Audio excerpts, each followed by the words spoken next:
வணக்கம் நண்பர்களே, welcome to Vani Aravind Tamil audio novels channel. இங்கு எழுத்தாளர் வாணி அரவிந்த் அவர்களின் புதினங்களை ஒளி வடிவமாக கேட்டு ரசிக்கலாம் நண்பர்களே. இன்னைக்கு நம்ம கேட்க போற கதை விழிகள் தேடும் பூங்கவிதை. கதையின் குரலாய் உங்கள் ஆர்ஜே ஜானு. நீங்க நம்ம சேனலுக்கு ஃபர்ஸ்ட் டைம் வரீங்கன்னா நம்ம சேனல்ல லைக் பண்ணுங்க, உங்க ஃப்ரெண்ட்ஸ் அண்ட் ஃபேமிலிக்கு ஷேர் பண்ணுங்க. எழுத்தாளரோட அடுத்தடுத்த படைப்புகளை கேட்டு ரசிப்பதற்கு நம்ம சேனலை சப்ஸ்கிரைப் பண்ணிக்கோங்க. கதை எப்படி இருந்துச்சுன்னு மறக்காம உங்க லைக்ஸ் கமெண்ட்ஸ் மூலமா எங்களுக்கு தெரியப்படுத்துங்க. இப்போ வாங்க கதைக்குள்ள போகலாம். விழிகள் தேடும் பூங்கவிதை. கவிதை 2.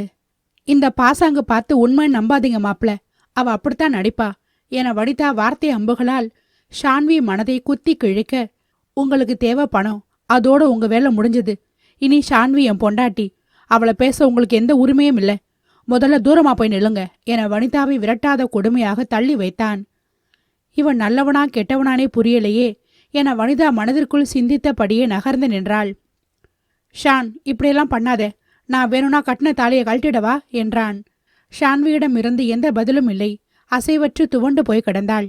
அப்போ நடிக்கல, உண்மையத்தான் மயங்கிட்டா போல.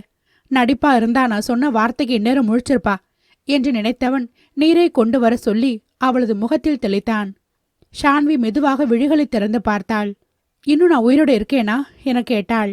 என் உயிரே நீதானடி, எமனே வந்தாலும் உன்னை எங்கிட்ட இருந்து பிரிக்க முடியாது ஆங்கிரி பேர்ட் என அக்னிவ் சொல்ல, ஒரு பொண்ணு இவ்வளோ தூரம் கெஞ்சிரான்னு கொஞ்சம் கூட மனசே இறங்காம இப்படி அரக்கத்தனமா தாலி கட்டின நீ எல்லாம் என்ன ஜென்மண்டா? என் நிலைமை புரியாம என் வாழ்க்கையும் கெடுத்து உன்னோட வாழ்க்கையையும் நீயே அழிச்சுக்கிட்டியே. நீ படிச்ச முட்டாள்டா, சி என வார்த்தைகளை கொட்டினாள். அவள் கூறியது எதுவுமே காதில் விழாததைப் போல, அக்னிவ், டைம் ஆகுது, பசிக்குது, சீக்கிரமா கிளம்பலாம் வாங்க என்று அடுத்து கிளம்புவதில் பரபரப்பை காட்டினான். சை, இவனை விட கேவலமான ஜென்மம் இந்த நாட்டில் இருக்கானே தெரியல என்று நினைத்தவள், நான் எங்கேயும் வரமாட்டேன், நீங்க எல்லாரும் கிளம்புங்க என ஆவேசமாக கத்தினாள். அடியே, இது கோவில், இங்க வந்து ஆடாத, வீட்டில் வந்து என்ன ஆட்டம் வேணா போடு என வனிதா ஷான்வியை அடக்க முயற்சி செய்தாள். ஓஹோ, உங்களுக்கு மான மரியாதை வேற இருக்கா? ரொம்ப ஆச்சரியந்தான்.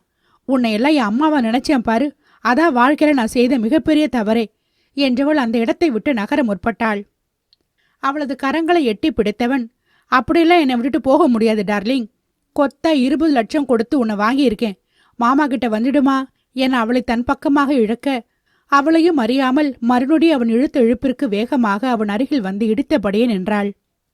அங்கிருந்த சூழ்நிலையை புரிந்து கொண்டு கௌதம் தன் மகளிடம் கண்ணீர் விட்டு கெஞ்சினார். இங்கு வச்சு எந்த பிரச்சனையும் வேண்டாமா, தயவு செய்து வீட்டுக்கு போய் பேசிக்கலாம் என கரம் கூப்பினார். தந்தையின் கண்ணீருக்கு கட்டுப்பட்டு மௌனமாகி கண்ணீரோடு நின்றாள். அக்னிவ் அவளின் பட்டு போன்ற கரங்களை தன் கரத்தோடு இணைக்க முயற்சி செய்து தோற்று போனான். அவனது கரங்களை உதறிவிட்டு வேகமாக முன்னால் செல்ல, மை ஸ்வீட் ஆங்கிரி பேர்ட், கொஞ்சம் மெதுவா போங்க டியர் என்றான். அவனை முறைத்தவள் தாங்க முடியாத மனவலியுடன் அவன் வார்த்தைகளை செவிமடுக்க விருப்பமின்றி நடந்தாள். நமக்கார் இங்க இருக்கு டியர் என அவளை தடுத்து நிறுத்த, அவனது வார்த்தைகள் ஒவ்வொன்றும் அவளுக்குள் தீயாய் சுடுவது போல நினைத்தாள். கண்களால் அவனை எரித்து விடுவது போல பார்த்தாள்.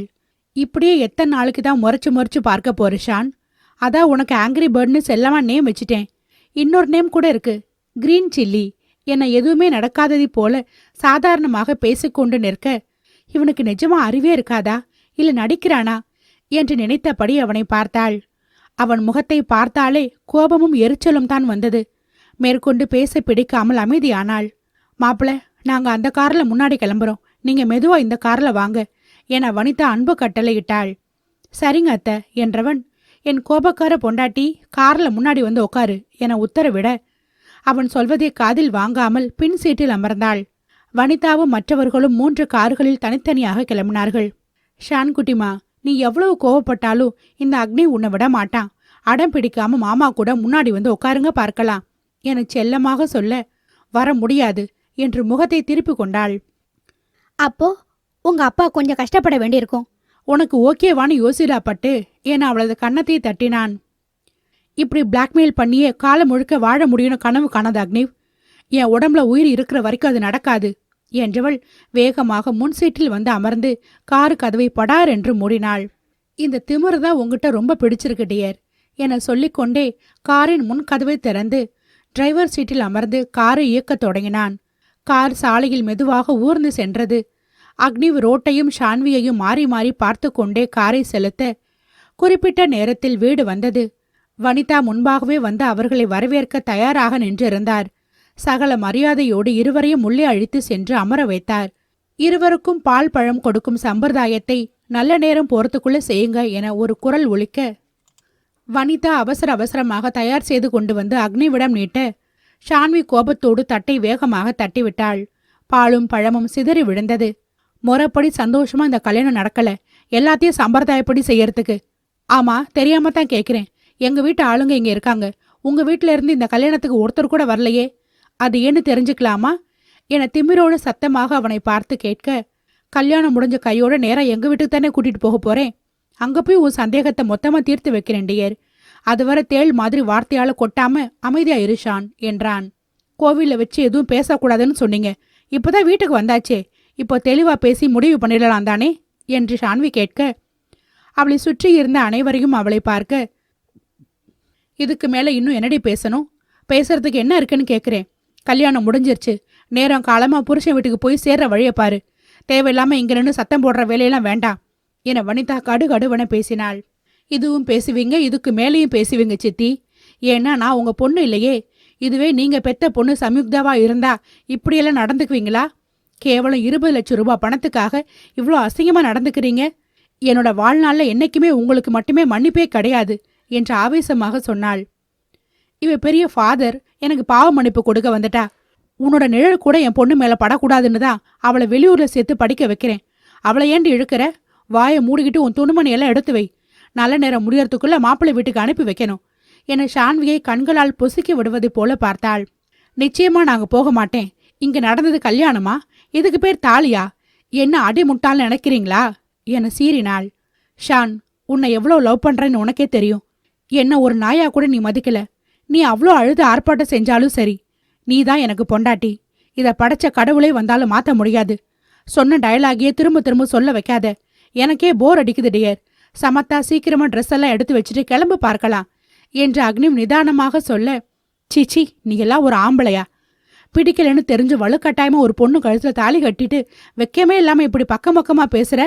என்ன மனுஷன்டா நீ? உன்னையும் பெத்தது ஒரு பொண்ணு தானே? அப்ப அவங்க உன்னை விட கேவலமா தான் இருப்பாங்க என்று கூற அக்னிவுக்கு கோபம் வந்தது.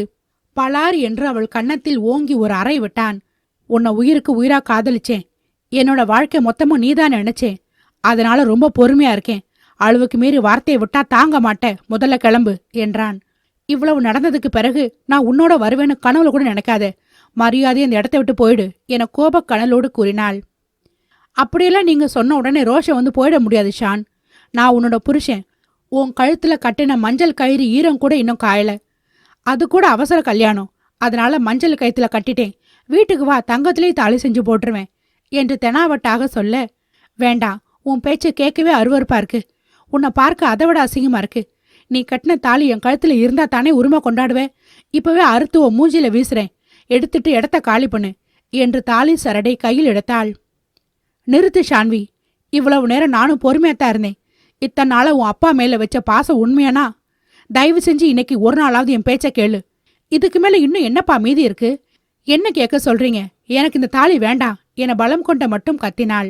உன் சித்திக்கிட்ட இருந்து ஒவ்வொரு நாளும் சித்திரவதை அனுபவிக்கிற. அதை விட தயவு செஞ்சு அந்த தம்பியோட போய் சந்தோஷமா வாழப்பாரு. அதான் உனக்கு நல்லது. அதை மீறி தாலி அறுத்து வீசுவேன், போக மாட்டேன்னு சொன்னா இந்த நிமிஷமே இங்கே நான் உயிரை விட்டுடுவேன். அதை பார்த்து நீ சந்தோஷமா இங்கே இரு என கூறிய கௌதம் வேகமாக சமையல் அறைக்கு ஓட, இதை தனது தந்தையிடமிருந்து சற்றும் எதிர்பாராத ஷான்வி அதிர்ச்சி அடைந்தாள். அதிர்ச்சியில் அப்படியே உறைந்து நின்று விட்டாள்.